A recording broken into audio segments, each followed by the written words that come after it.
They used to call this island the Paris of the East, mostly because it had beautiful buildings with large gardens and impressive stone archways. But now, it's nothing like it used to be, with all the architecture almost entirely covered in tree roots and vines. Ross Island is a small territory in the Indian Ocean. It's located east of the Indian city of Port Blair. Though initially thought of as a jail, Ross Island eventually became a luxurious resort for the local administrators. They called this island a real treat for its more privileged residents. It boasted opulent bungalows, stained glass window panels brought all the way from Italy, neatly kept gardens, tennis courts, and even swimming pools. Soon after the complex was closed in 1937, a powerful earthquake hit the island. It caused a lot of damage, making it even more uninhabitable. The island is now in the administration of India and has become a tourist attraction for people interested in abandoned towns. Pieces of German architecture still lie hidden in the Namibian desert. The city of Kolmanskop, Namibia, was a luxury location at its peak in the early 1900s when German workers settled here looking for diamonds. This abandoned town used to have everything from a ballroom to a hospital and even a bowling alley. It all started to decline somewhere in the late 1910s when another diamond-packed location was found nearby. So, most of the people living here moved, leaving everything behind in search of more money. Kolmanskop has since been slowly occupied by sand dunes, while the hot temperature and low moisture help to preserve the buildings. This ghost town is also available for visitors. If it sounds interesting, you can book a tour in the nearby town of Lüderitz. Another abandoned castle dominates the view in Krakow, a city in Italy. The whole village sits atop a cliff that's 1,312 feet high. The founders liked this location since they knew it would be easy to defend themselves from unwanted guests. But the castle, built in the 1300s, soon became overwhelmed by landslides and earthquakes.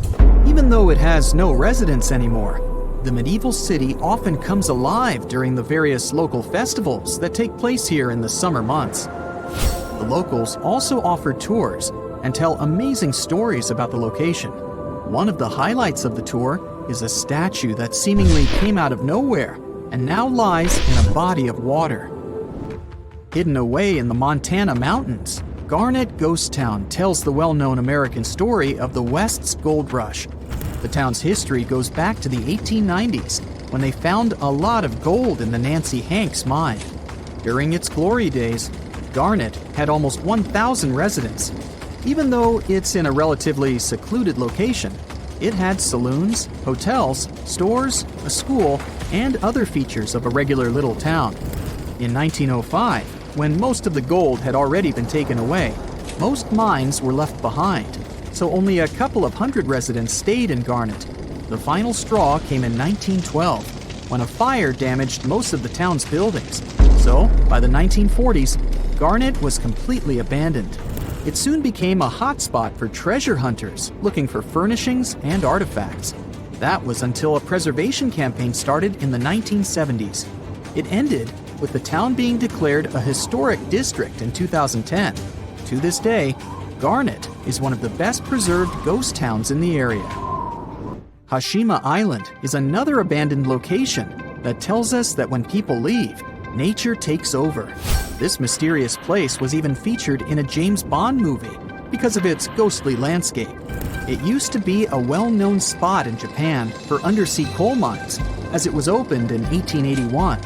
In 1959, at its peak, there were over 5,000 people living here, including mine workers and their families.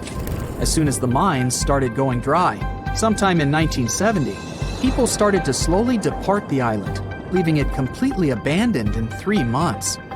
Even though nobody lives there these days, there are a lot of tourists here that drop off to wander around the abandoned homes, swimming pools, stores, and factories. Another town that started with a mining company back in 1881 is Calico, California. People discovered the location was packed with silver, so it soon became home to over 500 silver mines and 3,000 residents. It used to feature hotels, general stores, restaurants, and a school. There was even a local newspaper printed here called the Calico Print. But by 1986, the town had become empty. One of the former locals decided to buy it and began its restoration, making it a registered historical landmark. It even has a museum of the Old West available for tourists. One of the most interesting attractions that were rebuilt is the 1-mile-long Calico and Odessa Railroad. It currently goes through the steep canyons and hills, and even passes the old mines and buildings north of Calico. Approximately 1/3 of the town is original, while the rest consists of newer buildings that are replicas meant to recreate the spirit of its past. If you're a fan of cars, you might have heard of Henry Ford as the famous American industrialist who founded the Ford Motor Company in 1903. But in 1927, he began working on another one of his ambitious dreams, Fordlandia. It was supposed to be a massive rubber plantation located near the Tapajos River in Brazil, since he needed a reliable source of rubber for his car tires and hoses. His vision was to design a town complete with swimming pools, a golf course, living bungalows, and even weekly square dancing sessions for the locals. This project was unfortunate to begin with, since the local rubber trees soon got infected with leaf fungus. Even though Henry Ford invested a staggering $20 million into this potential income source, the town failed to produce the needed rubber. He had nothing left to do but to sell it to Brazil in 1945, and soon it was completely abandoned. Many of its buildings are still standing, but have been taken over by the surrounding nature. You can still see curious tourists wandering through it to this day. During its glory days, Hampi was the second largest city in the world.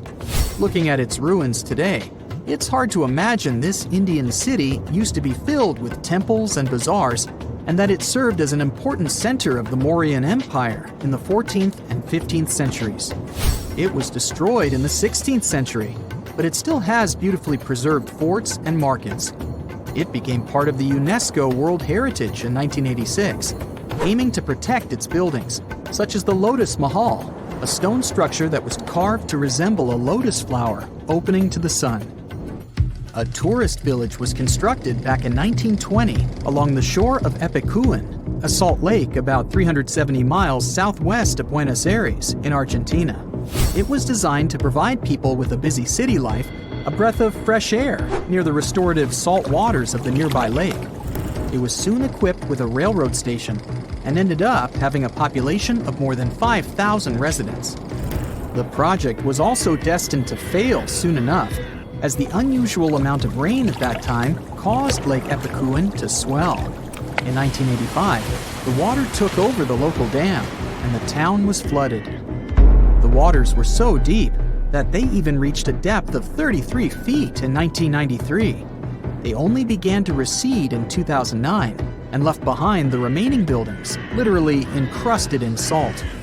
No one came back to the town except for Pablo Novak, who returned here back in 2012 and was the only resident of Villa Epicuén at the time. If everything had gone according to the original plan, you wouldn't recognize the Washington Monument today. The designer, Robert Mills, wanted to create a temple-like building with 30 tall stone columns and statues of important people from American history. There would have also been a statue of George Washington riding a horse and a 600-foot-tall Egyptian-style obelisk in the middle. In 1848, they placed the first stone of the monument in a big ceremony with thousands of people. Abraham Lincoln also was there, although he was not yet famous. They started building, but by 1854, they ran out of money when the monument was only 150 feet tall. Finally, 22 years later, President Ulysses Grant gave the project federal money to finish the monument. By then, tastes had changed, and they decided not to build the temple part of the base. Since the project had stopped for so long, the stone colors couldn't match perfectly. That's why the bottom of the monument is lighter than the top. When it was finished, the Washington Monument was the tallest structure in the world. But 5 years later, the Eiffel Tower was built, and the monument had to give away the champion's title. Years before the JFK Airport started functioning, The Empire State Building was supposed to serve as one. Yep, the iconic New York's landmark antenna wasn't designed for King Kong to climb it, but as a mooring mast for giant airships. The leader of a group of investors erecting the building, Alfred E. Smith, imagined that passengers would walk down a ramp and be out on the streets of New York just 7 minutes later. But the man in charge of a famous airship called the Graf Zeppelin didn't think this idea would work out. He said that landing a dirigible was very difficult and needed lots of workers on the ground to help, plus long ropes to tie the airship down. A dirigible tried to dock at the Empire State Building only once in history, in September 1931. The pilot had to carefully steer the airship around the top of the building for 3 minutes. The winds were really strong, blowing at 40 miles per hour, which made it really tricky. Traffic in the streets below stopped for over half an hour as people watched the airship trying to land. Mount Fuji has become one of the symbols of Japan as a mountain peak, but it's actually formed by 3 different peaks.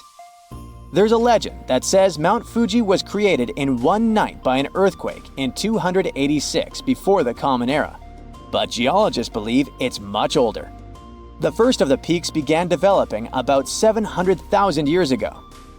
2 old mountains are part of Fuji's foundation. About 100,000 years ago, a new part grew on top of these. The volcano we see today started forming 11 to 8,000 years ago. Compared to other volcanoes, it is still considered pretty young and active, although the last time it erupted was over 300 years ago. Whenever there's a serious earthquake in the area, there's a risk it will erupt again. Thousands of people still climb it every year. You could technically live inside the Eiffel Tower if you really wanted to. Gustav Eiffel designed the tower to feature a private apartment for himself right at the top of the construction. He left the place all neat and tidy with warm wallpaper, soft chintzes, wooden cabinets, and even a grand piano. These days, the only tenants of the apartment are 2 mannequins, that of Eiffel himself and of Thomas Edison. The famous inventor was a frequent guest in the apartment. If you buy a ticket to the top of the tower, you can get a sneak peek of the apartment through a window as a bonus. The Statue of Liberty also has a hidden room. It's in the torch. This part of the statue is 29 feet long and is made of copper. It sits on a steel framework that was designed by Gustav Eiffel. Yes, the same person who created the Eiffel Tower. Unfortunately, you can't visit the torch as a tourist ever since it was completely closed back in 1916. But they placed a camera there in 2011 to allow people to enjoy live streaming of the panoramic view from the torch. If you ever pass through Trafalgar Square, you'll surely miss London's smallest police station, since it's hidden beneath a lamppost inside an ornamental light fitting. The reason why it was placed there back in the 1920s was to let police officers be close to public rallies. They happened quite a lot in that area. Some even said it used to have a direct phone line to Scotland Yard. It's now used as a cleaning station, so there isn't much to see there, apart from some mops. It took 14 years to finish the huge profiles of 4 American presidents: George Washington, Thomas Jefferson, Abraham Lincoln, and Theodore Roosevelt into the southeastern face of Mount Rushmore. If current records are true, there's an incomplete secret room behind Abraham Lincoln's head. It was meant to become the Hall of Records open for visitors. It would keep important artifacts and documents of American history, like the Declaration of Independence and the Constitution. A year into the construction, the authorities decided it was more important to finish the president's profiles, so they cut funding for the project. So the secret room was never finished, and visitors to Mount Rushmore can't see it. The Passetto di Borgio is a special hidden walkway that connects the Vatican City to a nearby fortress called Castel Sant'Angelo. It's around half a mile long and was built in the 13th century. It was used by popes to escape from the Vatican when they were in danger, and it was used this way at least twice in history. A statue of Leonardo da Vinci, located at Rome's Fiumicino Leonardo da Vinci Airport, was first unveiled back in 1960. During a recent renovation, one of the workers made a mysterious discovery during this process. He found a small hole somewhere in the middle of the statue, at a height of about 30 feet. After it was carefully opened, they found 2 parchments inside. The first document, written in classical Latin, told the history of the area that now houses the airport. The other one had a list of people who attended the inauguration of the statue. There's a huge network of catacombs under Paris, stretching for around 174 miles. It's one of the largest grave sites in the world, and brave tourists are allowed to visit only a small section of it. But some people manage to get into the restricted passages to throw picnics and parties, and even start businesses there. Businesses like a fully functioning movie theater with an underground restaurant and bar.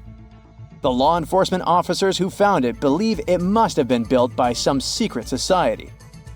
Whoever arranged it was trying to hide the entrance, making it look like a construction site. A motion sensor would set off a video camera, recording anyone who tried to sneak in. Then, a sound of a barking dog would play, hoping to scare off intruders. Those who weren't scared away would get into an underground theater with rows of seats carved into the rock, a big movie screen, and a projector just like in a regular movie theater. The experts were surprised that the electricity worked so well underground to power it all, so a team came back to check it out. But when they returned, everything had been removed. The electricity lines were cut, and the items were gone.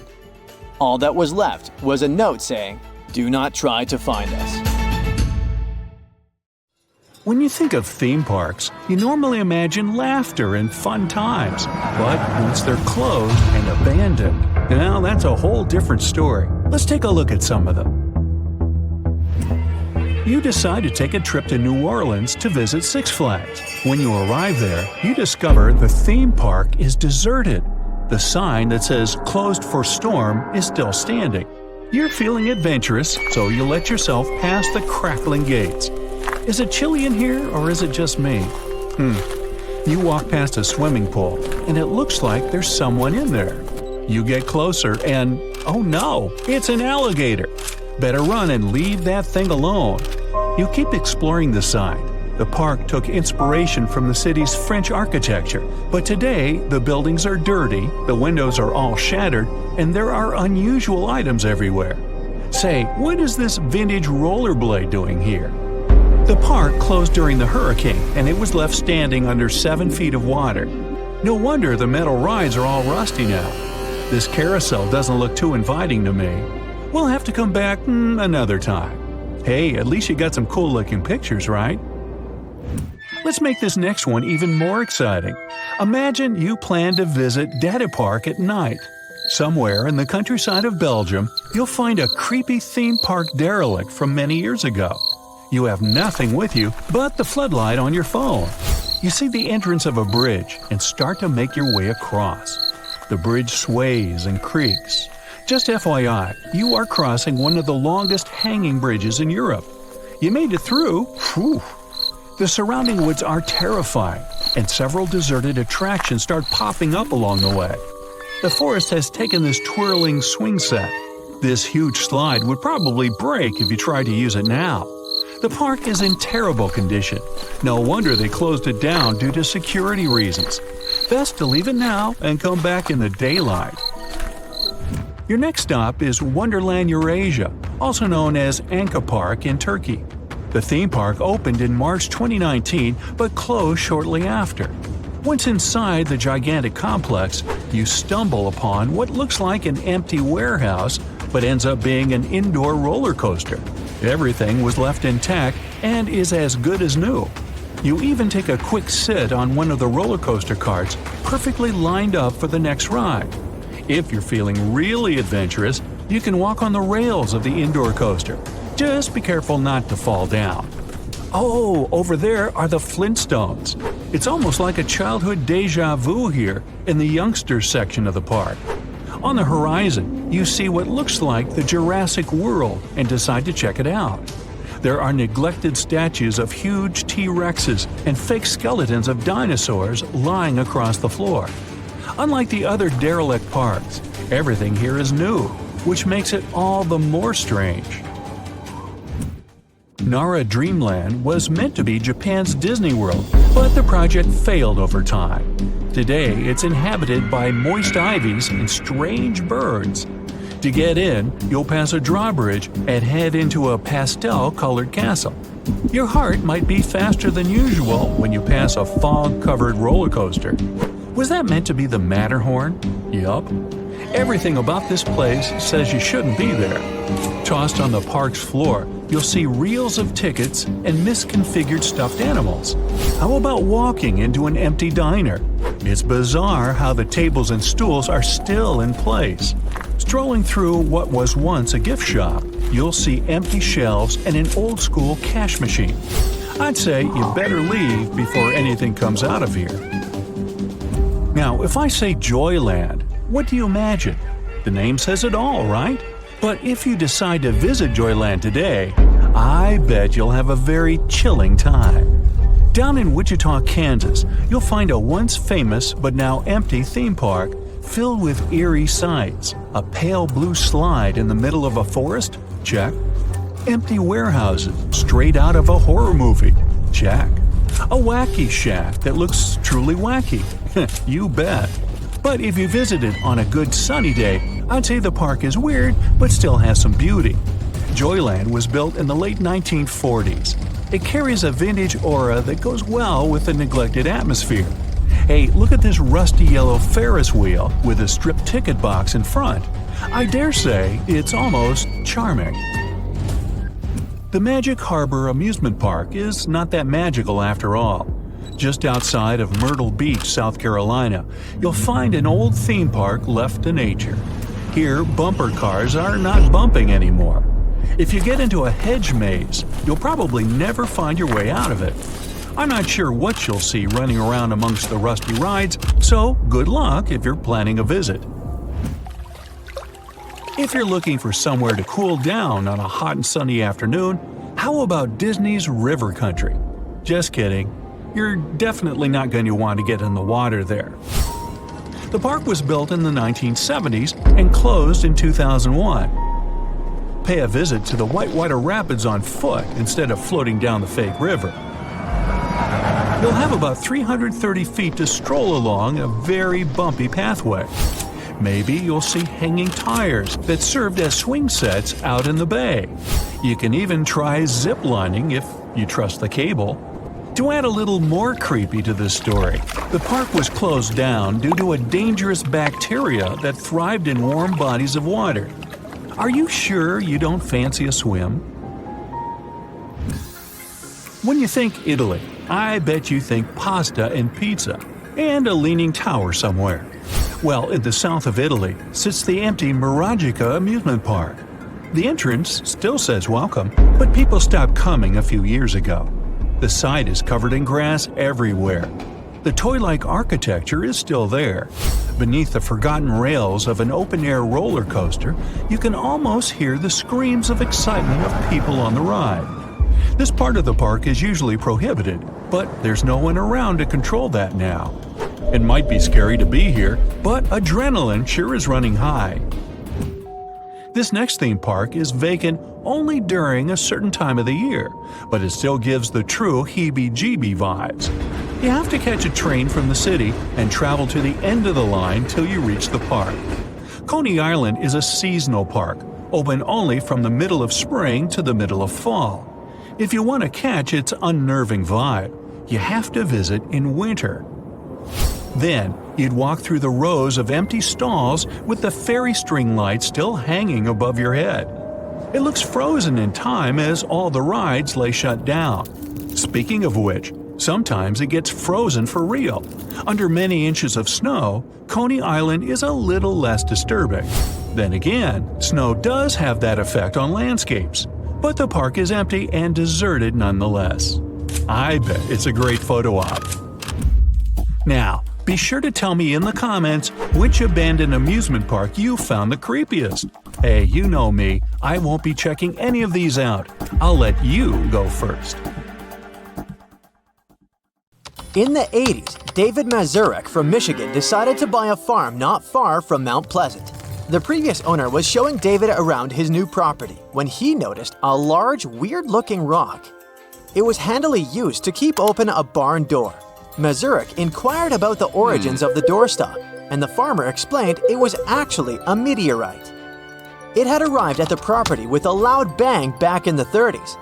The following morning, the farmer and his father found the crater the meteorite had left and dug out the guest from space, which was still warm. They found a practical use for it to serve as the doorstop, and the good news for the new owner was that the meteorite came with the property. He decided not to change anything about it for as long as he lived at the property. When he was moving to a new home, he took the rock with him and used it as an interstellar doorstop for another 30 years. Sometimes, David would let his children take it to school to show it to others. Then he found out that Michigan residents find and sell pieces of meteorites for some good money. Since his piece was huge, weighing 22 pounds, he decided to take it to Central Michigan University to find out its value. A local geology professor was getting tired of similar requests because, for 18 years, the finds that people brought her turned out to be not meteorites at all. But this time, she could feel something special from the start. She tested the rock and determined it was a real meteorite made from 88.5% iron and 11.5% nickel. It turned out to be the 6th largest recorded find of this kind in Michigan and the most valuable specimen she's ever worked with. They sent a slice for another round of verification to the Smithsonian Institution in Washington, D.C., and it was all officially confirmed. It also turned out that the meteorite was a piece of an early solar system. Both the Smithsonian and the main museum considered purchasing the rock for a hefty sum. In the end, Mazurek sold his meteorite to Michigan State University's Abrams Planetarium for $75,000. He gave 20% of the money to Central Michigan's University's Earth and Atmospheric Sciences Department, where they confirmed the rock's true identity. For ages, a painting by the renowned 13th century Florentine artist Cimabue seemed to have vanished into thin air. But in 2019, it made a surprise appearance in the cozy home of an elderly woman residing in the French countryside. The lady was about to sell the house and invited an auctioneer to see how much she could get for her belongings. I guess she didn't expect the painting that had adorned a space about a kitchen hot plate could be worth millions. The auctioneer recognized the painting had the brushstrokes of a famous painter who lived centuries ago. Expertise confirmed it was an original, a part of a series made in 1280, and one of the only 11 paintings by Cimabue left in the world. Infrared light unveiled subtle corrections the artist had made during the creation process, which only solidified its authenticity. Art experts thought the painting would sell at an auction for around $6 million, but they were wrong. The real price the new owner eventually paid was over $26 million. Back in 1831, a chessboard with intricately carved chess pieces, all made from walrus ivory, was found in the sandy dunes on the Isle of Lewis. 5 of the chess pieces were missing. Almost 2 centuries later, a family from Edinburgh brought a chess piece to the prestigious Sotheby's auction house. The grandfather of the family bought it in 1964 for just $6. He passed it on to his daughter, and although the family had no idea about the real value or importance of the piece, they felt it was really special. It was kept in the house as a family heirloom they'd sometimes take out to admire. As the Sotheby's staff examined the piece, they realized it was a 12th or early 13th century Lewis chess piece from the renowned set. The other Lewis chess piece had found their home in institutions like the British Museum and the National Museum of Scotland in Edinburgh. The intricate craftsmanship, the historical significance, and the mystery of its journey all added up to the value of the piece, which sold at an auction in London for $925,000. Imagine shopping at a car boot sale and getting a 26-carat diamond ring for $13. Sounds like an urban legend, but it actually happened to a lady in the UK. She was convinced that her purchase was a piece of costume jewelry and casually wore it around for 30 years. One day, she decided to check if the ring was worth more than $13 with a local jeweler. It turned out that the rock was a cushion-shaped diamond set which most likely belonged to royalty. or a person of great wealth in the 19th century. It was before modern diamond mines were discovered, and there were really few of those rocks available in the whole world. It was so hard to imagine a diamond in it because it hardly looks like the ones we're used to today. When we think of diamonds, we imagine something sparkling bright. This one was made for candlelight and had an old-fashioned cut and mount which darkened over time. The silver had tarnished, and there was most likely some dirt on it.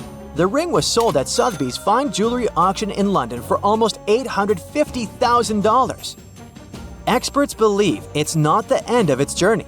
The new owner can recut it to make it look more modern, and with more sparkle, it could be worth many times that price. Back in 2011, Frank Abrams, a defense attorney from North Carolina, stumbled upon a 19th century tintype photograph at a flea market. He purchased it for $10. It looked like an ordinary picture of 5 cowboys, but experts had reason to believe that one of these cowboys is none other than the infamous outlaw, Billy the Kid. Abrams realized that he might possess a historical gem after watching a TV program about a photo featuring Billy the Kid playing croquet. A Google search led him to images of Pat Garrett, the sheriff of Lincoln County, New Mexico, who was known for taking Billy's life. Abrams was stuck as he saw a figure in this photograph that resembled Pat Garrett, and he wondered if the lean man in the background might be Billy the Kid. He asked for the help of forensic analysts and professors, who had reasons to believe that the photo indeed captured Billy the Kid and Garrett. A handwriting expert in Texas was able to match a signature on the image to known samples of Garrett's handwriting. Experts date the photograph to the late 19th century. How this image ended up in a North Carolina flea market remains a mystery. Another recently discovered photo of Billy the Kid depicting him playing croquet has been valued at $5 million. As for Abrams' tintype, its potential value could be even higher. Abrams, though, doesn't want to part with this historical treasure. He considers himself fortunate and privileged to have found it. Larry Ah, a maintenance worker at Milwaukee's Capitol Court Mall, was tidying up the storage room as the mall was about to get demolished. He found a pair of sneakers tucked away amidst the trash. He quickly realized that these were no ordinary shoes, and they certainly didn't belong to the discard pile. Ah noticed a distinctive signature of Michael Jordan on the side of one shoe. He remembered that these sneakers being showcased in the sports apparel store Playmakers back in the day. The shoes, a size 13, had the inscription, "My very best." Ah decided to put these shoes up for auction, and the expected price for them was set at $20,000.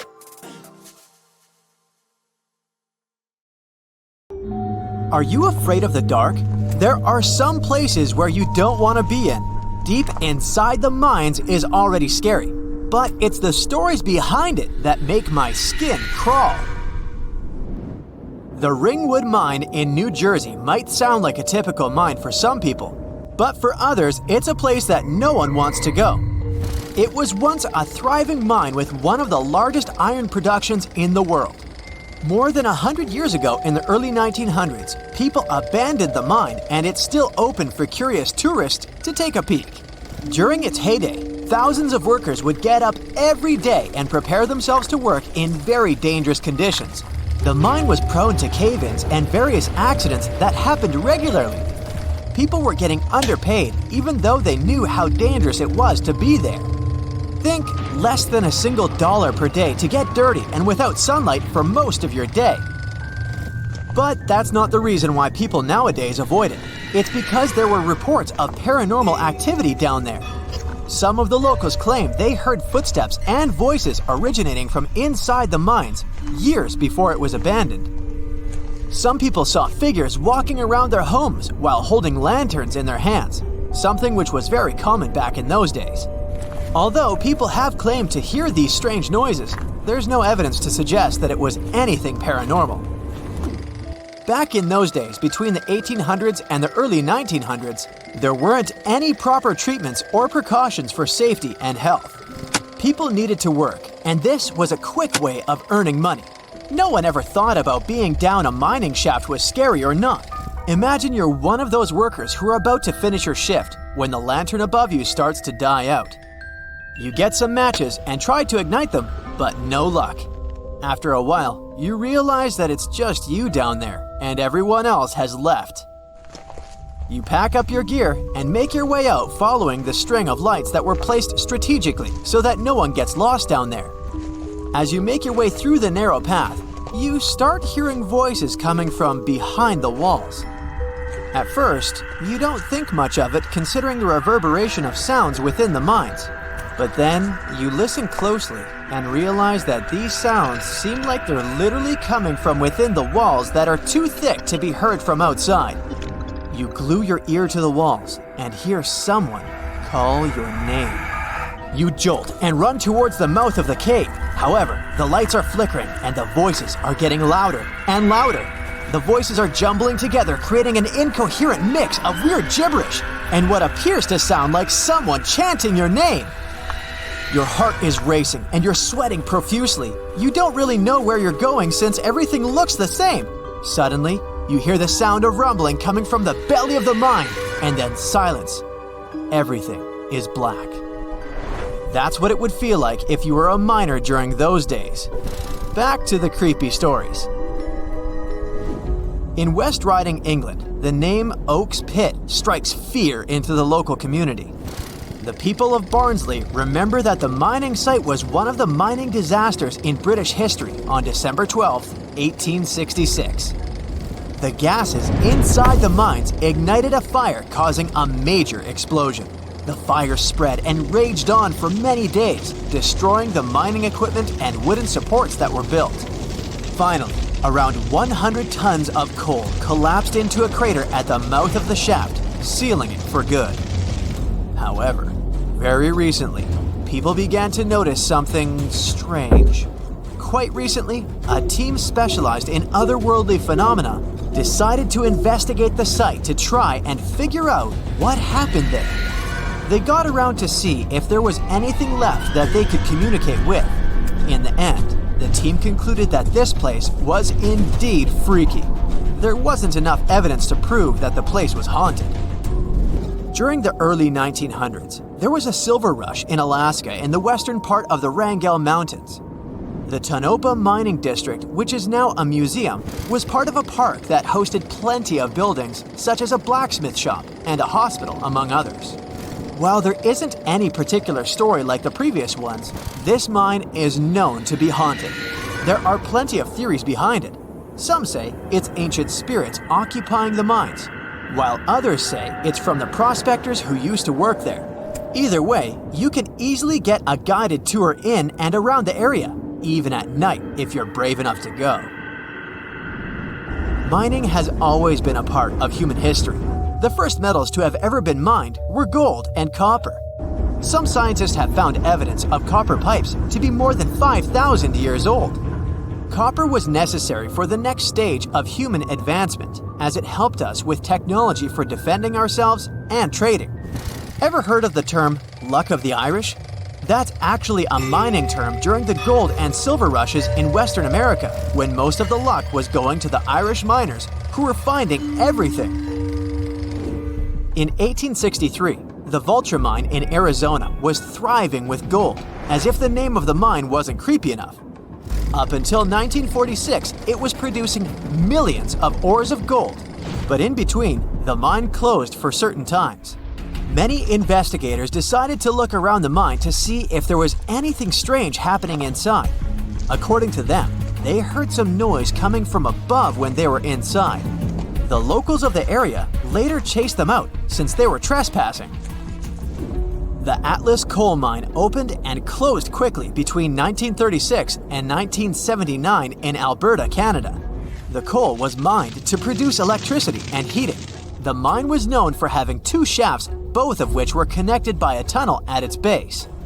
The owners of the mines decided to build houses for their workers and their families, since they knew they were creating many jobs. They eventually built a school, a hospital, and a library. But in 1979, the mine closed due to an accident, and ever since then, the mining town was abandoned. Many people have reported seeing some lights inside the buildings, despite them being empty, as well as hearing weird noises from within the walls. Some remarkable things were discovered in mines, including the mighty Titan boa. This giant serpent was slithering around roughly 58 million years ago and was more than 40 feet in length and weighed as much as a black rhino today. The coal miners in Colombia were digging out some coal when they discovered the fossil of this giant snake.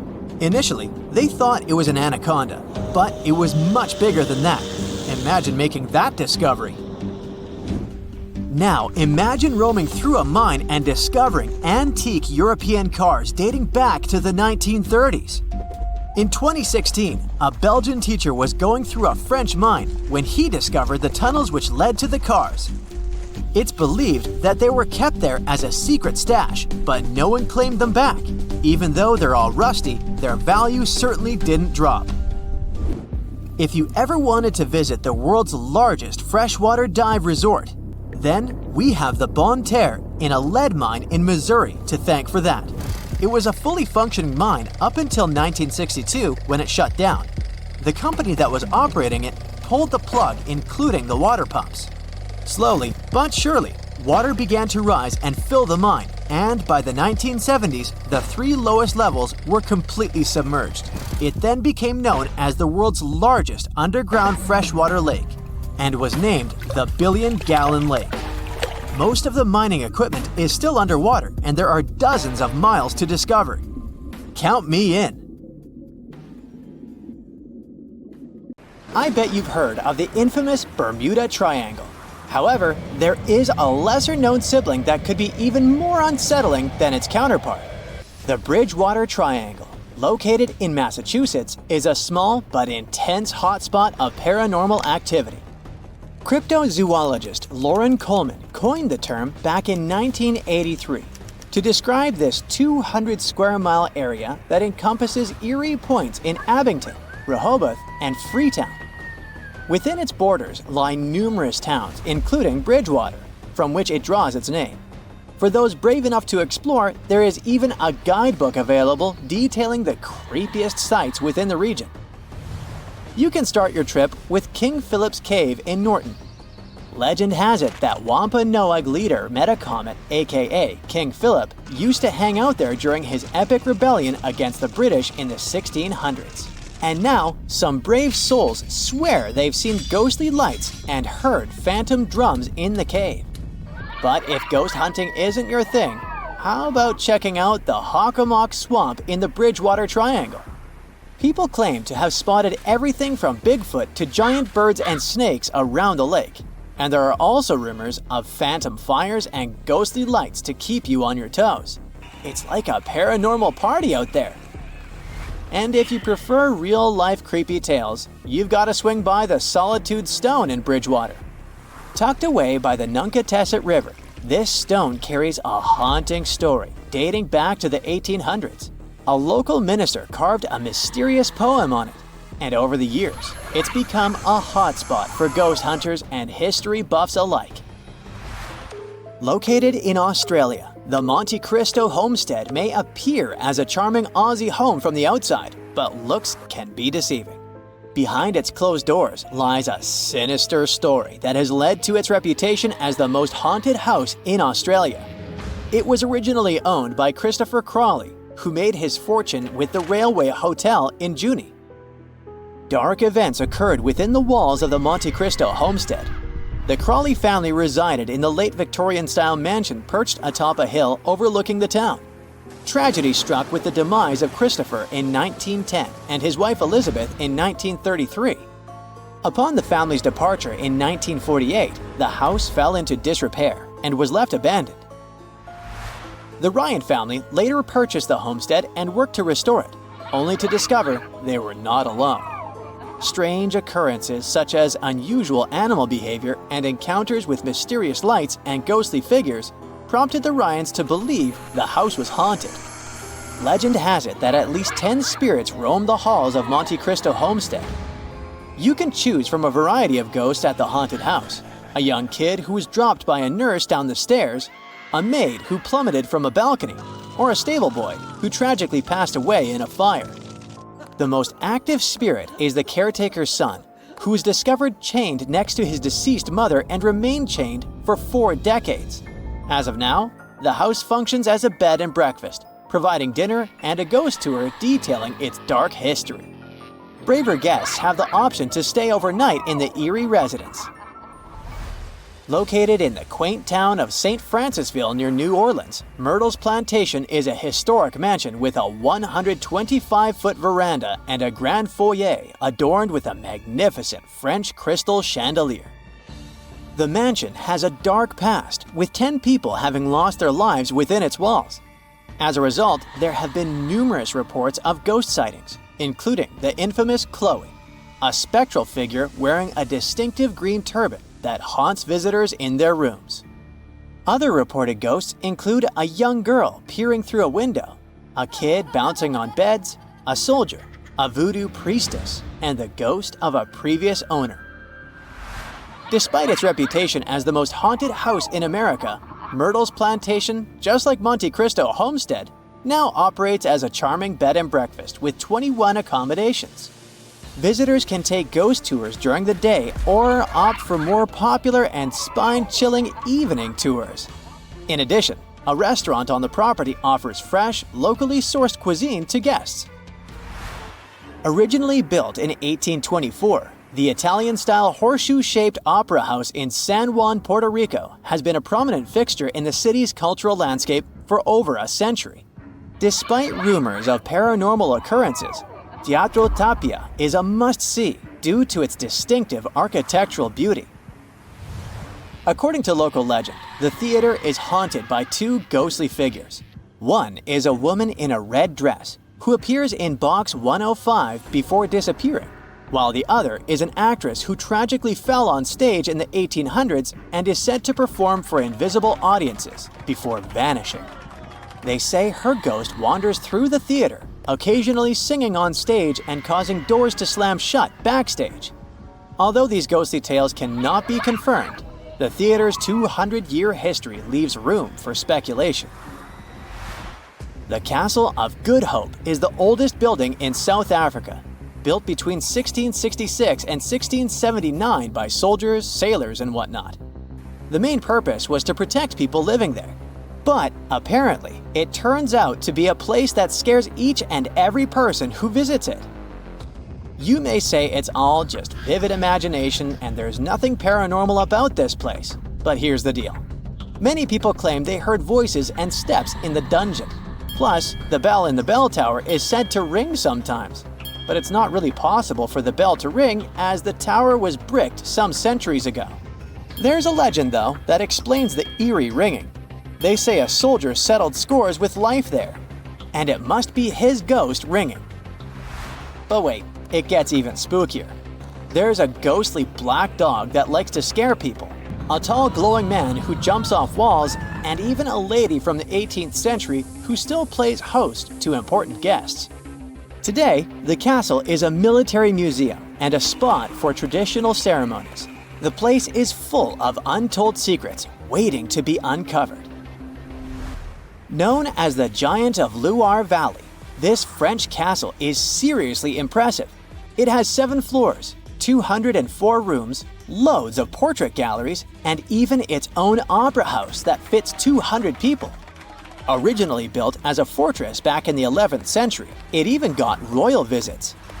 But here's where things get really interesting. Apparently, the place is haunted by the Green Lady, aka La Dame Verte. She's said to be the love child of King Charles VII, and her story ended tragically in the 15th century when her husband did her in for cheating. People claim they've seen her ghostly figure in the chapel tower, decked out in her signature green dress with creepy, hollow eyes and a missing nose. Some even say they've heard her wailing throughout the castle. Now, this castle has been turned into a swanky hotel that throws cool events like markets. But if you're brave enough to spend a night there, the rooms there are lush. Step inside the ancient Ram Inn, a place where darkness lurks around every corner, and the spirits of the past never truly rest. Whispers echo through the halls, accompanied by the sound of distant footsteps and the unexplained feeling of icy fingers brushing against your skin. Shadows dance in the flickering candlelight, casting eerie shapes on the ancient walls, adorned with sinister symbols of a forgotten time. As you venture deeper into the inn, the temperature drops dramatically, sending a chill down your spine that no amount of layers can warm. The ghostly apparitions that roam the corridors are said to be lost souls seeking revenge, or simply unable to move on to the next realm. In the bishop's room, the most haunted of them all, the oppressive energy is suffocating, as if the very walls are closing in on you.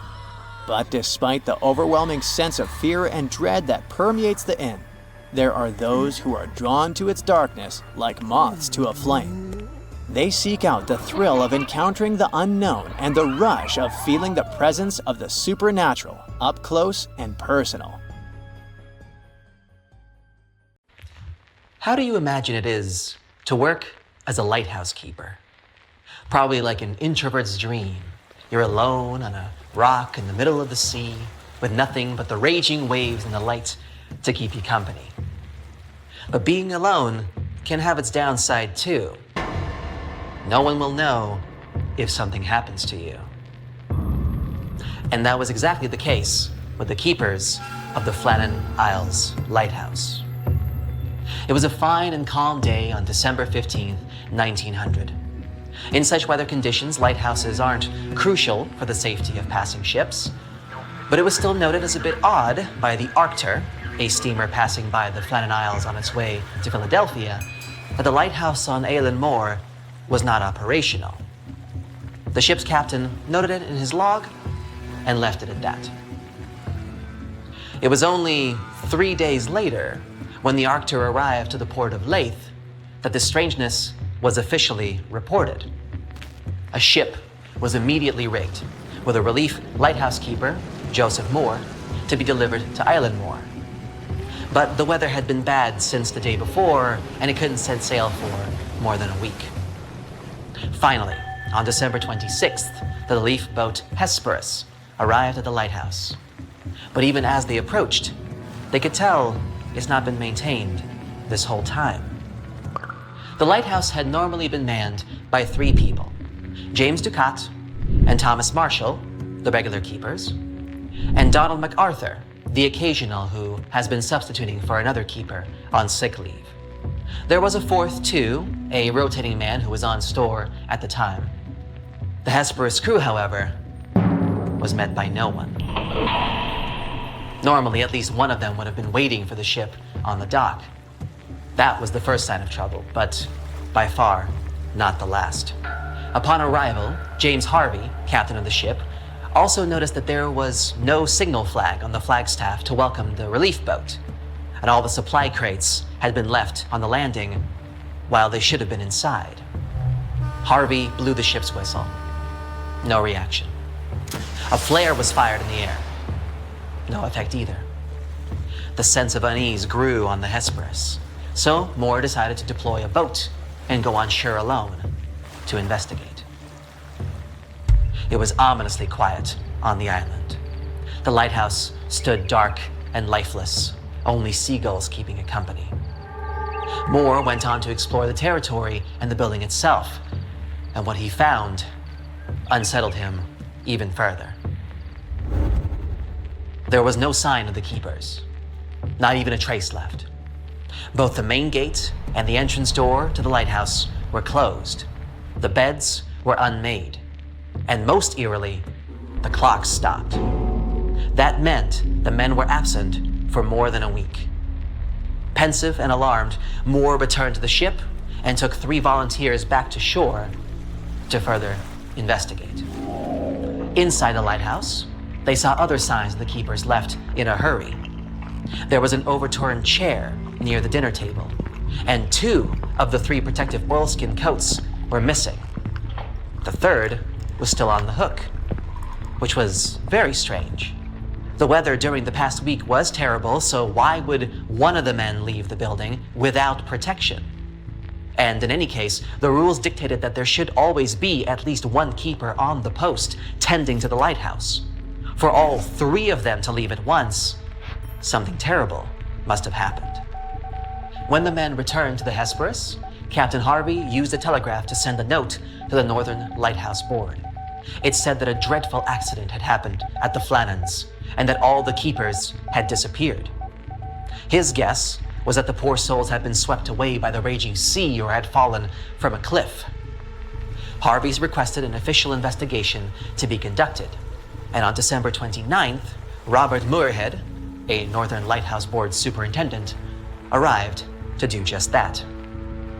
And here's where things truly took a turn for the eerie. Muirhead found the lighthouse logbook that the men kept until their disappearance, that is, about dinner time of December 15th. On December 12th, Thomas Marshall wrote that there were severe winds, the likes of which he'd never seen in 20 years. Also, the two other men began acting in a highly unusual way. Ducat, according to the logbook, was very quiet, and MacArthur was crying. Highly unusual in this instance was a huge understatement. All three of the keepers were tough, hardened men, and MacArthur was a veteran mariner. It was simply impossible that he could have been crying because of the storm, no matter how bad it was. The entry from December 13th told that the winds were still howling, and the sea was even more violent than the day before. The log implied that the three men were terrified, which was, again, very strange since they were experienced keepers and knew that they were safe inside the lighthouse. The elements could do nothing against a sturdy stone structure built specifically to withstand rough weather conditions like these. But perhaps the most unsettling of this was the fact that there were actually no storms cited on the 12th, 13th, or 14th of December in that area. It was written in the log that the skies finally cleared only on the morning of December 15th. And that was the last entry. The keepers went missing on the evening of the same day. There are so many inconsistencies in this whole story that it remains a mystery to this day. Not only did the official investigation not find any clear evidence of what had happened in the Eileen Moore Lighthouse, but it also made the situation even more perplexing. As soon as the news reached the mainland, wild theories from all corners of the UK started circulating. Still, there was also at least the official version of events, and that made some sense. You see, the western landing of the lighthouse premises was severely damaged by recent storms. Iron railings were bent, the iron railway beside the path was torn out of concrete, and turf had been ripped away from the top of a cliff that stood 200 feet tall. This evidence showed that the waves and the wind had been particularly savage. And there lay the explanation to the mysterious vanishing of the keepers.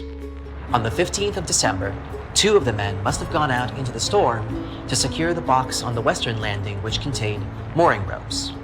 They had been out for some time when the third one, left inside as the rules required, noticed an abnormally large wave coming down on the island fast.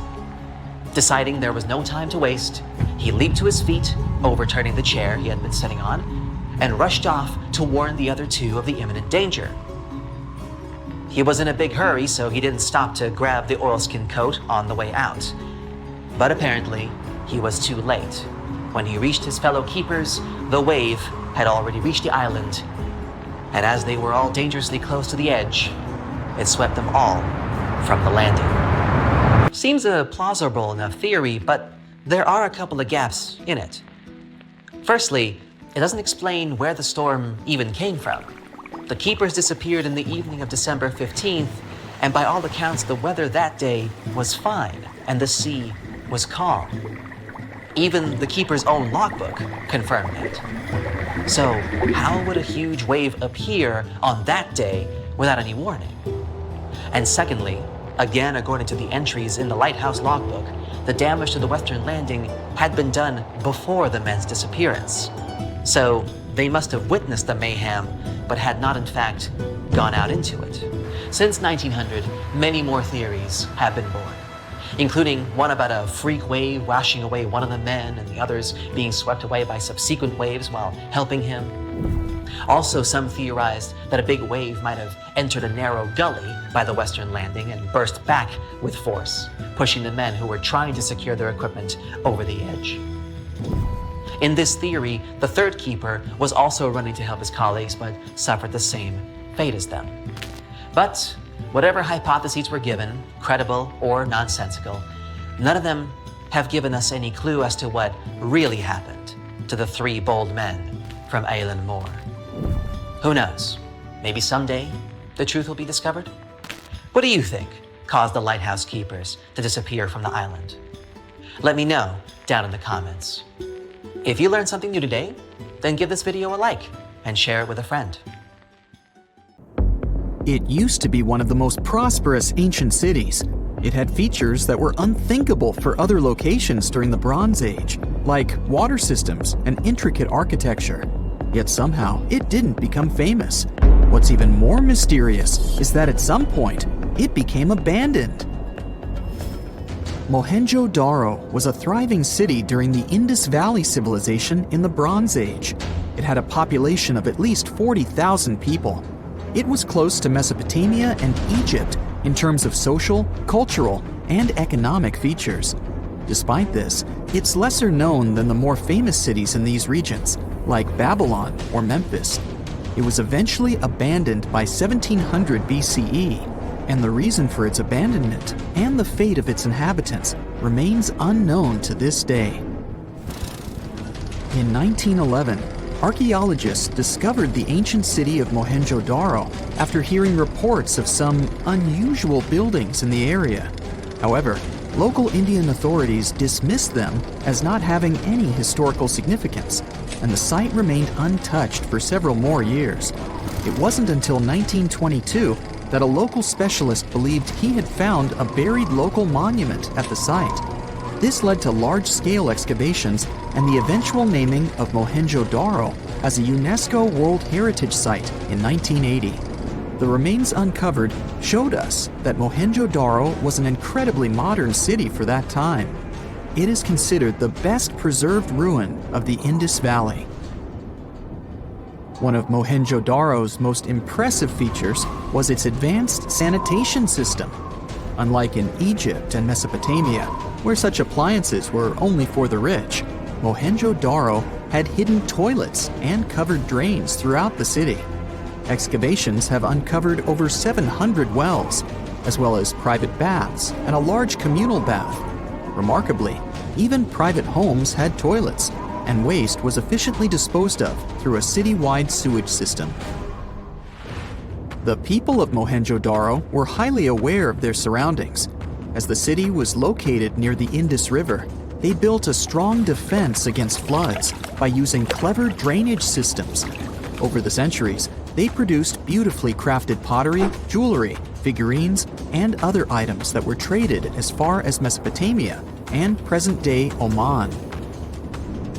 Archaeologists have observed the use of standardized building materials in this ancient city, even though they didn't have the necessary machines back in the day. Interestingly, all the bricks were nearly the same.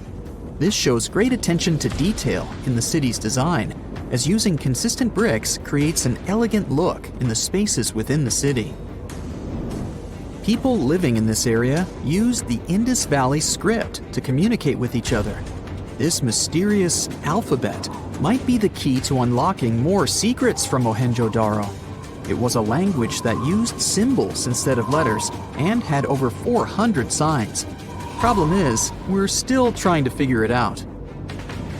The mystery of what caused the end of the Indus civilization and Mohenjo-Daro remains unsolved. Some archaeologists suggest that the Indus River might have changed its direction. This could have led to problems in cultivating food if there was suddenly too much water in the city. However, there is no evidence that flooding destroyed the area, or that it was completely abandoned at once. A change in the river's course couldn't have been enough for the entire Indus civilization to disappear. Mohenjo-Daro isn't the only lost town from Eastern civilizations. Ross Island, for instance, was once known as the Paris of the East due to its stunning architecture and gardens. However, the island is now a shadow of its former self, with the buildings being largely overtaken by tree roots and vines. Located 1.8 miles off the coast of Port Blair, India, the small territory was initially used as a jail, but later became a luxurious resort for its administrators. After the complex was closed in 1937, an earthquake further damaged the island and it became uninhabitable. Today, the island is managed by the Indian government and attracts tourists interested in exploring abandoned towns. Another lost city tells the story of why Kolmanskop, a ghost town located in Namibia, is still home to remnants of German architecture. Once a luxury destination in the early 1900s, it was settled by German workers looking for diamonds. The city boasted amenities such as a ballroom, a hospital, and even a bowling alley. However, its popularity began to wane in the late 1910s when another diamond-rich location was discovered nearby. Most of the inhabitants left in search of better fortunes, leaving the buildings behind. The hot climate and low humidity have preserved the structures over time, and tourists can now visit this desert ghost town from the nearby town of Lüderitz. Hashima Island is a reminder of how nature reclaims its land when humans leave. It was famously featured in a James Bond movie due to its eerie atmosphere. The island was initially opened in 1881 for undersea coal mining, and the population of the island grew to a peak of 5,000 people in 1959.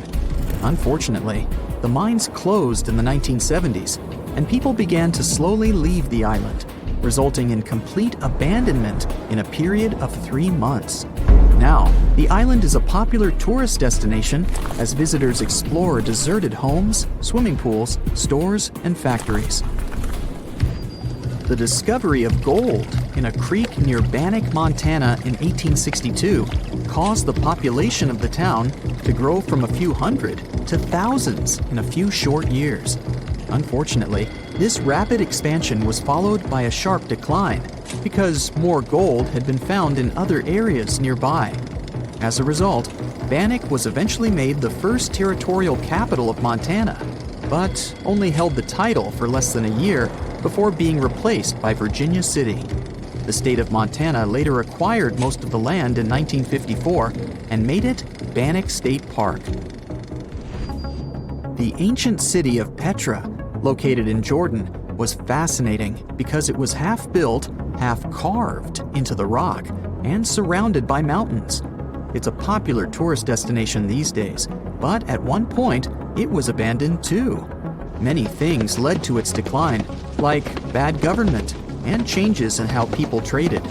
Natural disasters didn't help either. This city saw a lot of earthquakes ruining its constructions and damaging its water systems. Since people had no place to live, no water, and nothing to sell to make money, they eventually moved on to better locations. The city remained hidden for almost 500 years until it was rediscovered in the 1800s. Most of the tourists going to Santorini have no idea that the island is home to the remains of one of the largest volcanic eruptions in human history, the Thera eruption. This catastrophic event took place some 3,600 years ago. Akrotiri, one of the towns on the island at the time, was buried under the eruption. Unlike Pompeii, however, no traces of people and civilization were found, suggesting that people had enough time to flee the volcano before it blew up.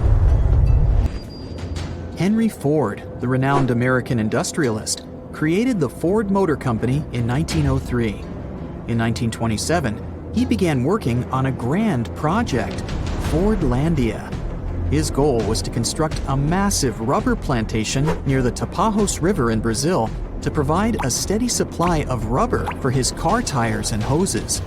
His idea was to make the town a paradise, with swimming pools, golf courses, bungalows, and even weekly square dancing sessions. Unfortunately, the trees in the plantation soon became infected with leaf fungus, making the project a failure. Ford invested a whopping $20 million in this endeavor, yet it was unable to produce the necessary rubber. so Ford sold the land to the Brazilian government in 1945. The buildings that were built are still there, although they have been taken over by nature and are visited by tourists. Sky City is a residential area located in the Asian Hangzhou suburbs. It was built in 2007 and was intended to be a replica of Paris. The city even has its own Eiffel Tower, as well as copies of other iconic Parisian landmarks like the Opera Garnier and the Champs-Élysées. It also has luxurious villas and apartments, a man-made lake, gardens, and parks. Despite its grand plans, it's almost completely abandoned. Nobody wants to live here because it's really expensive. It is, however, a pretty nice location for locals to take pictures, in case they want to trick people into thinking that they just landed in the French capital. In February 1961, 3 adventurous rock lovers were searching for geodes near Olancha, California. They took one of their findings home and studied it because it looked pretty unusual. They managed to cut through the matrix and discovered something unexpected inside. Instead of the usual mineral formations, it had a cylindrical object resembling porcelain inside. There was a metal shaft at its center, and around it, a hexagonal sheath made of copper and some unidentified substance. Its discoverers were hoping they had found an example of some unknown technology from 500,000 years ago. It could be proof that there was a hyper-advanced ancient civilization like Atlantis, or that time travel was real. Maybe someone came all the way from the future and accidentally dropped the item. Or maybe some intelligent extraterrestrial beings brought it when visiting Earth. If any of these theories were true, it would mean that scientists have to completely rewrite all human history as we know it. But not everyone shared the excitement, and truth seekers and alternative archaeology circles were trying to solve the mystery of the so-called Koso artifact until the late 90s with theories and debates. Then a group of skeptics took images and x-rays of the discovery and showed them to spark plug collectors. They have identified the artifact as a spark plug with corroded metal components from the 1920s and not ancient technology at all. Almost 20 years later, one of the co-discoverers of the artifact agreed to take it for inspection at the University of Washington. They officially confirmed it was a 1920s-era champion spark plug. And the stone matrix containing the artifact wasn't a geode, but a concretion. Those can form because of natural processes over decades or years, but not millennia. The Koso artifact is a good example of an out-of-place artifact, which is a thing in pseudo-archaeology. It's something found in a place or time where it shouldn't logically be. These artifacts seem too advanced for the time period they're found in. They could also mean human activity existed when humans weren't supposed to be around. The Baghdad Battery is another example of such an artifact. It was found in the 1930s by a German archaeologist and consists of a clay jar, a copper cylinder, and an iron rod going through the jar's stopper. Its top, which was broken off, probably had been sealed with asphalt. Its discoverer noticed that it had 2 different metals and possibly an electrolyte, which are key components of a battery. There are no ancient writings to support this theory, but when scientists ran tests and filled it with an ionic solution like vinegar or wine, it showed that it could conduct electricity. If it really was a battery from 2,000 years ago, it might have been used in ancient medical practices, or even embedded in statues to make it look like they were buzzing to impress people. Kionich, who found it, believed it was used for electroplating, a process for coating metals. Even if it was used as a battery, the Baghdad artifact could only produce a small amount of energy, around 1 volt of electricity. So, some people believe it was used as a storage container for sacred scrolls. Back in the 1930s, a couple stumbled upon something strange while walking along Red Creek in London, Texas. It was a piece of wood sticking out of what looked like an ancient rock formation. Around a decade later, their son, who was really curious to find out its secret, decided to crack open the rock and found a surprisingly modern hammer inside. This discovery caught the attention of Carl Baugh, a young Earth creationist who claimed the rock surrounding the hammer dated back to the Cretaceous period. He saw it as evidence against evolutionary theory. After some investigation, scientists proved that the rock was not as ancient as it seemed. geological processes have just encased the modern hammer over time. So it wasn't evidence of humans coexisting with dinosaurs like the Flintstones, as some hoped. It was just a case of a miner dropping his hammer centuries ago and nature doing its thing. A Chinese archaeologist supposedly stumbled upon some caves that seemed to serve as a burial ground for small beings with big, oval heads. Alongside these remains, there was rock art depicting figures with round helmets, the sun, the moon, the earth, and stars connected by groups of pea-sized dots. They also found over 700 mysterious stone discs etched with spiral grooves. Things got even weirder when these discs were sent to a Chinese professor who claimed the grooves were actually written characters. According to his translation, the discs told the tale of Dropa visitors from another planet who had crashed their spaceship on Earth about 12,000 years ago and had tried to live among us until they were hunted down by locals. But there's no concrete evidence that any of this actually happened. The story was first published back in the 1960s in a couple of articles, but it all seemed a bit fishy. None of the people involved, the archaeologist, the professor, or even the university they supposedly worked at, seemed to have left any trace in the records. And while there is a group in Tibet called the Dropka, they're fully human, not extraterrestrial visitors, and there's no solid proof that the Dropa stones exist at all.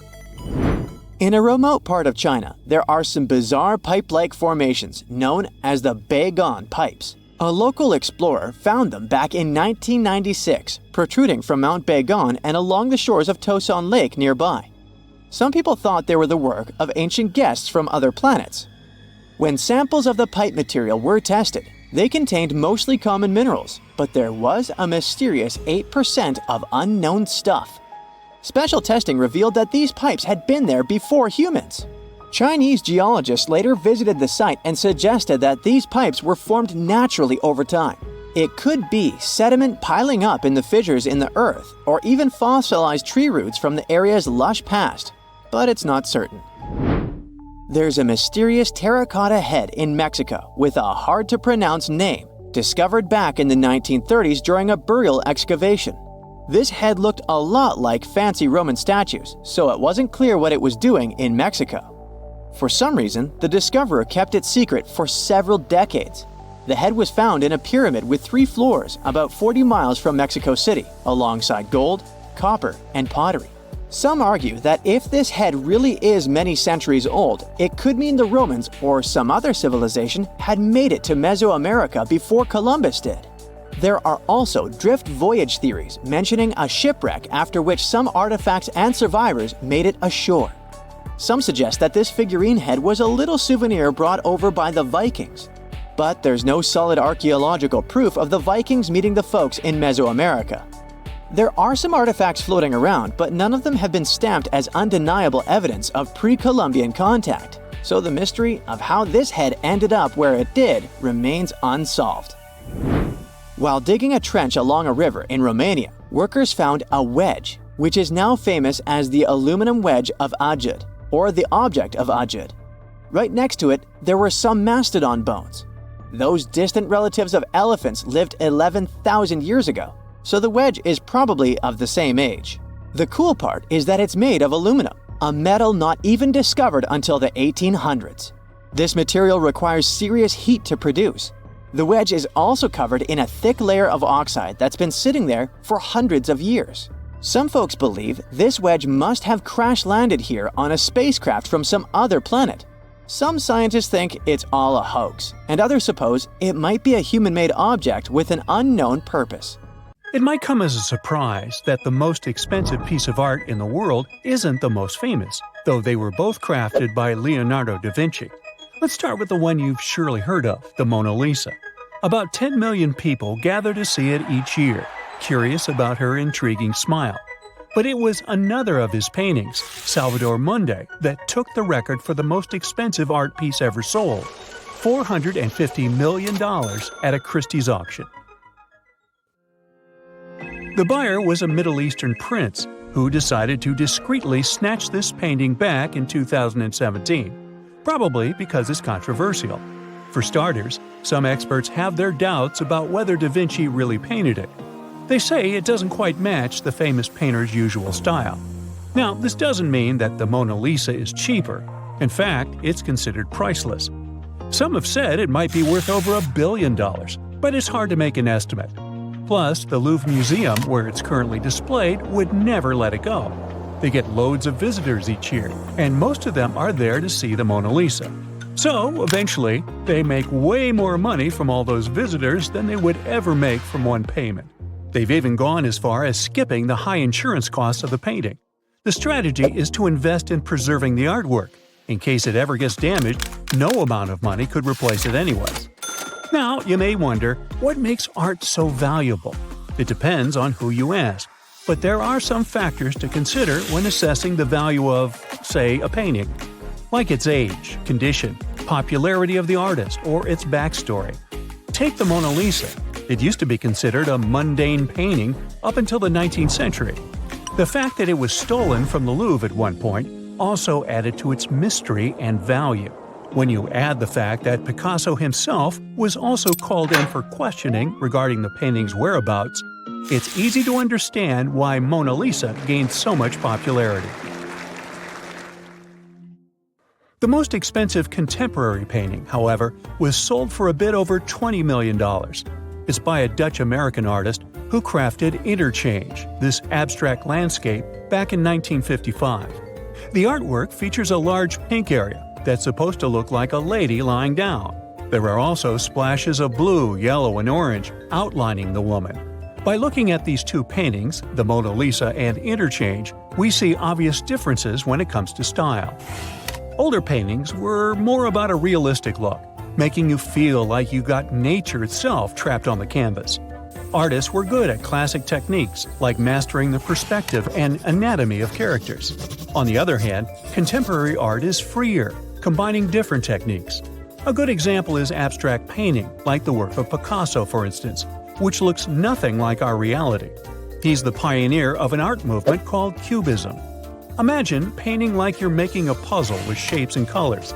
You may have a face in the artwork somewhere, but instead of eyes, nose, and mouth in their usual places, they're scattered like pieces of a jigsaw puzzle. It's as if you're seeing different sides of a person all at once. Even the subject matter is now different. Older paintings show us things from history or representations of well-known myths. Meanwhile, contemporary art touches other subjects too, like social issues or first-hand experiences. Take Frida Kahlo, for example. She's famous for her autobiographical paintings, where she shared with the world different struggles from her life. In fact, she started painting when she was a teenager, after a bus accident left her with serious injuries. Confined to bed, she used a mirror that was placed above her to capture her own image, expressing her pain and emotions through vibrant colors and surreal self-portraits. Back when Da Vinci was painting his artworks, it was the rich who were mostly influencing artists.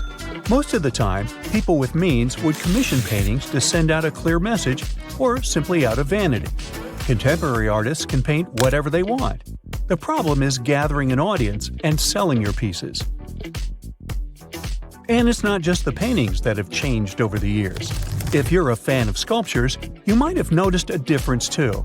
Take sculptures made in ancient Greece and Egypt.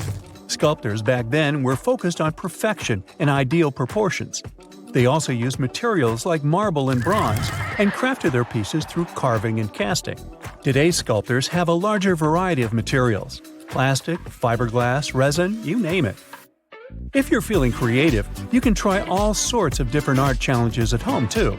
Browse through some YouTube videos featuring art challenges to find ideas. And while you're at it, be sure to like this video and subscribe to this channel. After that, you can try making cardboard sculptures, castles using just some sand you found at the beach, and even miniature statues using magnets. Also, why not use Legos? Although to top the current record for the biggest Lego sculpture, you'll need more than 5 million of those tiny pieces. The artwork depicted a replica of the Tower Bridge and was over 42 feet high. What about music? It's one of the oldest ways of artistic expression. Archaeologists found ancient bone flutes that were over 40,000 years old. In ancient Egypt, Greece, and Rome, for example, music was popular, often used in important ceremonies. Back then, they used instruments like lyres, harps, and pan flutes. During the Baroque era, composers like Bach were the equivalent of pop idols. And for good reason, since their music is still famous today. Bach, for instance, still has millions of monthly listeners on popular streaming platforms, centuries after his passing. The 20th century brought music you're a bit more familiar with, like jazz, blues, rock and roll, hip-hop, and electronic. But unlike paintings, where the older it is, the more expensive a piece of art can get, when it comes to music, things are a bit more complicated. Figuring out the greatest song of all time is hard, especially since we don't have a lot of data from previous centuries. Rolling Stones magazine claims Aretha Franklin's song, Respect, should take the crown, but not everyone agrees. The most recorded song in history? Some might say the Beatles' Yesterday, with 4,000 versions, or 6,600 recordings of Amazing Grace. But both of those pale in comparison to a tune by George Gershwin called Summertime, recorded over 67,000 times. These days, you can use artificial intelligence to create music yourself.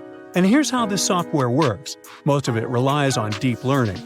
This teaches the computer to compose music by showing it loads of tunes that already exist. The computer then figures out the patterns and structures in the information provided. After that, it starts putting out brand new compositions. Once these AI music makers have had enough training, you can give them all sorts of info to make music, like tempo, key, and genre. Now, literature isn't what it used to be either. Ancient Greeks, for instance, used hexameters, a kind of poetic tempo. It was during this time that the legendary Homer wrote the Iliad and the Odyssey. The Greeks also invented drama, as in the theatrical genre. They started this tradition in Athens around the 6th century BCE. Even back then, such performances had exquisite costumes, dances, and amazing stage setups. Contemporary literature includes stuff that's been written after the 1950s. A lot of interesting techniques have been used in novels ever since, like stories that jump around in time, and characters you don't know if you can trust. Authors today are also not afraid to break the fourth wall by directly addressing the reader. When it comes to the best-selling book of all time, things get a bit complicated to estimate as well. But for most people, their best guess is A Tale of Two Cities by Charles Dickens. Some reports claim it's been sold over 200 million times all over the world. Not to mention it was translated in over 100 languages. Hey, read all about it.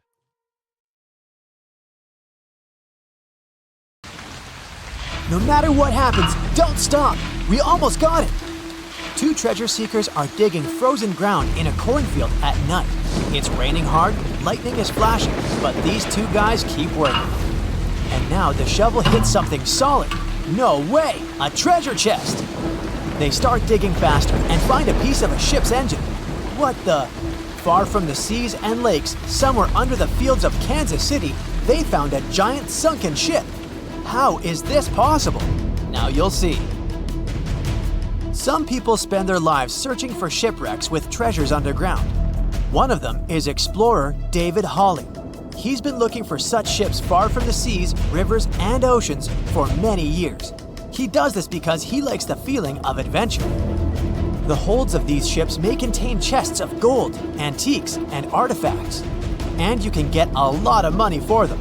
David says you don't have to go into the ocean to find a sunken ship. They may be lying in your backyard. But why do ships end up buried underground among fields, farms, and plains? Let's find out using the example of steamboat Great White Arabia. According to old records, the newspaper clippings, this ship had been carrying about 200 tons of treasure before it sank in 1856. Many rumors and local legends said the ship was lying underground, a few miles northeast of Kansas City. It was there because people deliberately altered the riverbed and channels of the Missouri River in the second half of the 19th century. They artificially brought the shores closer to each other. They narrowed the river to increase the flow's speed, so boats could sail much faster. In the 19th century, steamboats were the most popular means of transporting passengers and goods. Before railroads, they extended the western border across the Mississippi and Missouri rivers and brought supplies to people. That's why it was so important to increase the speed of their movement.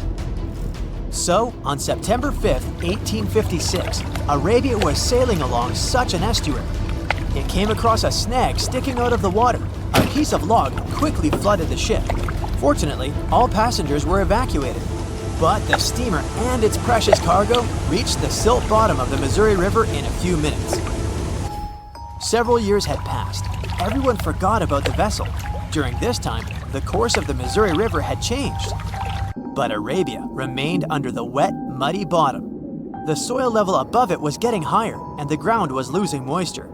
Eventually, many decades later, a cornfield formed above the sunken ship. In the 1980s, one farmer owned this area, and he had no idea what was hidden in his territory.